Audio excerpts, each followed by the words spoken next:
Of the diaries of Anne Lister, a 19th century Englishwoman who's been called the first modern lesbian. A landowner and a businesswoman, Anne Lister recorded her affairs with women in secret code at a time when the word lesbian hadn't even been coined. I've been talking to historian Helena Whitbread, who spent 5 years decoding Anne Lister's diaries to tell her story for the first time. Behind her back, she's Gentleman Jack, a Yorkshire lady of renown. I think Anne Lister's journals must have been the best kept secret in Halifax for going on 200 years. Anne Lister was born in Halifax in Yorkshire, Northern England in 1791. Fiercely independent, she defied the conventions of her time and adored women, falling passionately in love time and again.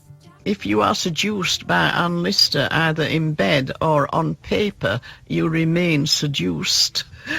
And were you seduced? I was seduced by the romance and the originality, and not least the fact that she lived in my hometown. And, you know, when you come from a small town anywhere, as a young person, you think, God, it's dull here. But once I got the Anne Lister journals and started working through them, the town changed for me. It became a very romantic place to be. It was in the archives of the Central Library in Halifax that Helena Whitbread first came across Anne Lister's diaries. There was a young man there, a young Scottish man, and he was on loan to the archivists, and he said, "Did you know she kept a journal?" And I said, "No." But of course, when he put the journal up on the reader printer for me, a few pages, I saw that there was this esoteric code. Then, of course, I began to think, why is this woman writing in code 200 years ago? The reason, Helena Whitbread later realised, was that Anne Lister was writing in often very explicit detail about her steamy love affairs with women at a time when English society didn't recognise lesbian relationships. And because it was in code, Anne could write with an openness and confidence about her own sexuality and her views on life, men, society, that revealed a very different woman to the women of classic English novels of the time by the likes of Jane Austen and the Brontes. She really thought that no one would ever be able to crack the code, and she thought she was quite safe in putting down what she wanted to put down, which was a lot about her sexual life, of course. And what was the code? What was it like? Greek letters, numbers, symbols that she made up herself. And there was absolutely no full stops, no capital letters, nothing to say where one sentence started and another sentence finished. 29th of January, 1821. Burnt Mr. Montague's farewell verses, that no trace of any man's admiration may remain. It is not meet for me. I love, and only love, the fairer sex, and thus be loved by them in turn. My heart revolts from any other love than theirs. And, of course, homosexuality between men was illegal in 19th century Britain.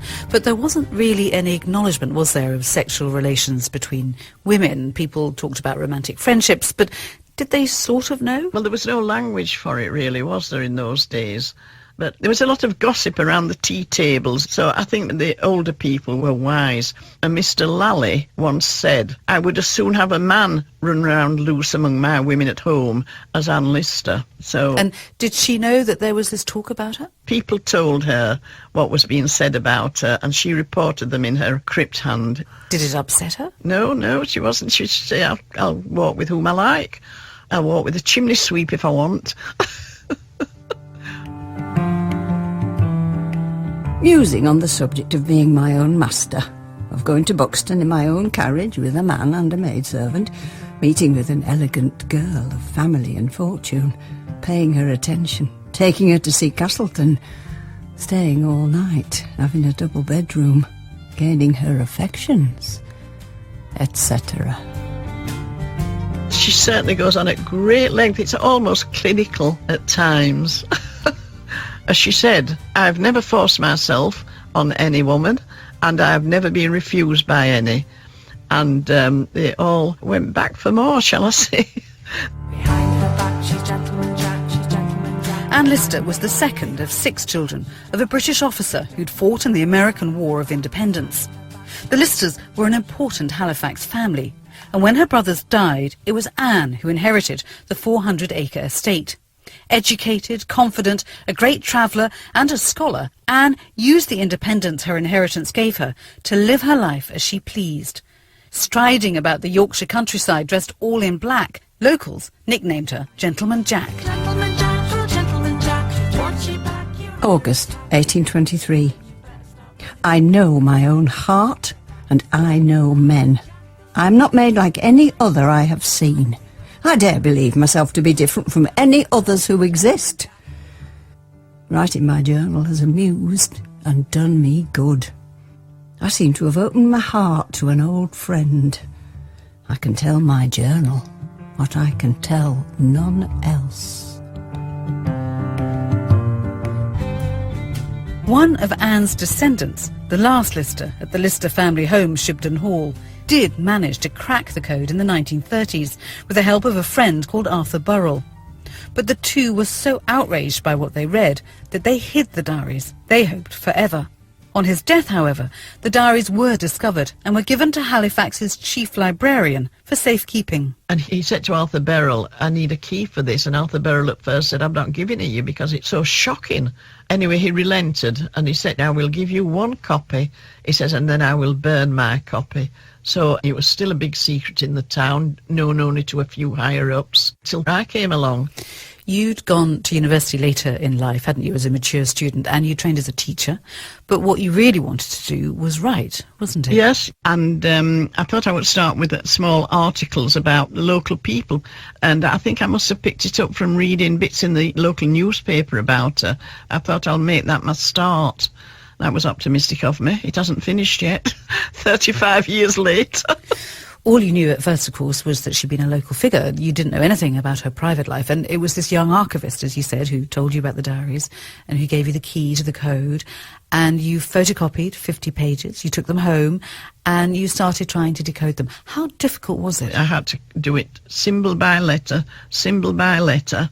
But of course I had my week's work to do at school, and it took me 5 years to decode the whole of the cryptic passages. Because she'd written so much, hadn't she? Was it more than 4 million words, 27 volumes? Not all in code, of course, but how long did it take you as well to realise that she was a lesbian? It took me a little while, actually. And one of the first clues I got was she put something like, I think I need to go to Russia and find myself a wife. And I began to think, oh, yes. And then it gradually became clear that she was having a love affair with Mariana Lawton. Mariana Lawton was the great love of Anne's life, wasn't she? Yes. You know, the first, shall I say, concrete instance came when she visited Mariana in York. And Mariana said, why don't you lock the door and we can have a kiss? I realised by then that kiss was a euphemism for sexual activity. And Anne said, I took off my drawers, lifted my skirts up, jumped into bed, and we had a wonderful kiss. And so from then on, I really knew that this was what was going on. And Helena, all that time you were working, deciphering Anne's secrets. You didn't really tell anybody, did you, what you'd found? No, I didn't actually. Just my family, of course. It was like I was sharing her secret before the world crowded in. Gentleman Jack, oh Gentleman Jack, what's she back? Helena Whitbread published a first volume of Anne Lister's diaries in 1988, followed by 2 other volumes. UNESCO's since recognised the diaries as a unique historical resource. Anne Lister died in 1840 in the Caucasus of an insect sting. She's currently the subject of a joint BBC-HBO television drama called Gentleman Jack.